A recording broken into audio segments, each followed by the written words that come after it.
Mr. Shapiro, thank you so much for being here first and foremost, and also I'm a master's student at Price. Thank you for standing up for Professor Moore. Absolutely. Obviously,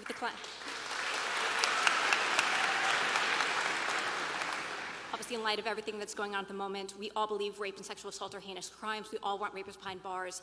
But I feel that in this climate, logic, evidence, and data are kind of being lost in translation. And also there's a very pervasive you're with us or against us mentality that's really doing a lot more harm than good. So my question to you is, how can we best stand up for the importance of due process and the presumption of innocence while also doing what we can to support survivors?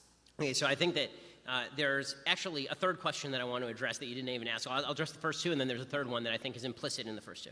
So when it comes to standing up for due process, the answer is that we actually have to stand up for it, even in cases where it makes us uncomfortable, or even where we believe that the person may be responsible for something bad, because once you lose due process for one, you lose due process for everybody, obviously.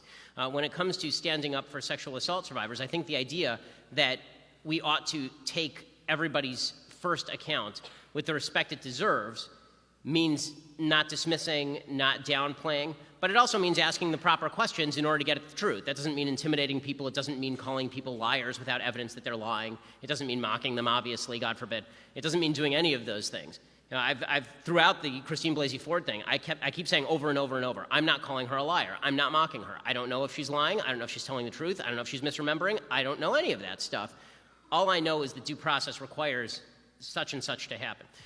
Now, the real answer in the end to a lot of what's happening, and here's the really unpopular part with the left. The left destroyed traditional mores with regard to relations between the sexes, destroyed them wholesale. So the original idea was that men were supposed to act with honor and chivalry in protecting women, and women were supposed to look for example, relationships just as men were. Sexual activity was supposed to be confined, this was at least the ideal, was supposed to be confined to committed relationships, particularly marriage. Not everybody lived up to that, but a huge number of people did. In fact, once people got pregnant, people basically got married. There are studies from the 1930s, 1940s, 1950s shows an awful lot of 7-month marriage babies, right? People who are sleeping together, getting pregnant, and then the couple gets married. When you don't teach men to protect women, you get men who will victimize women. And when you don't teach women that they ought to cherish men who are responsible and good, all you end up doing is incentivizing bad male behavior.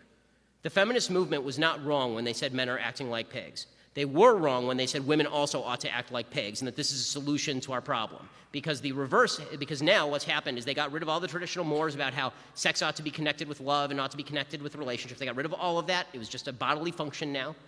Except when it comes to actual sexual assault, we treat that differently than any other bodily function, obviously. But that's the problem, right? So they create this standard where sex is basically a throwaway item, sort of like eating.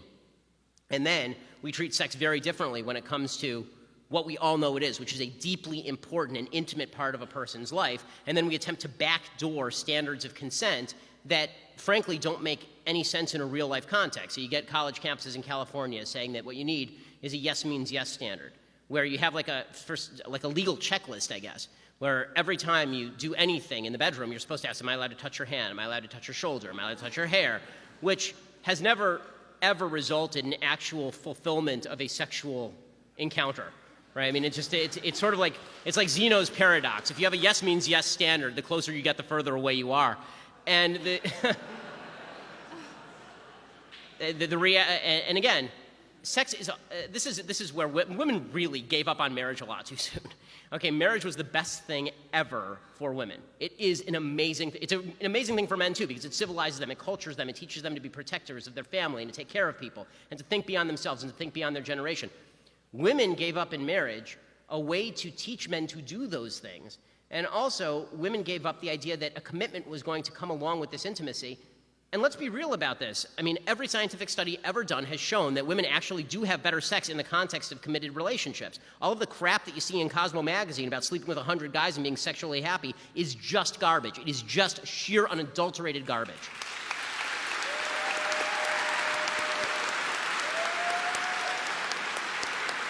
So, no, long answer to a short question, but reinculcation of traditional roles of male and female with the same feminist respect that we ought to have for women at all steps of the process is the answer.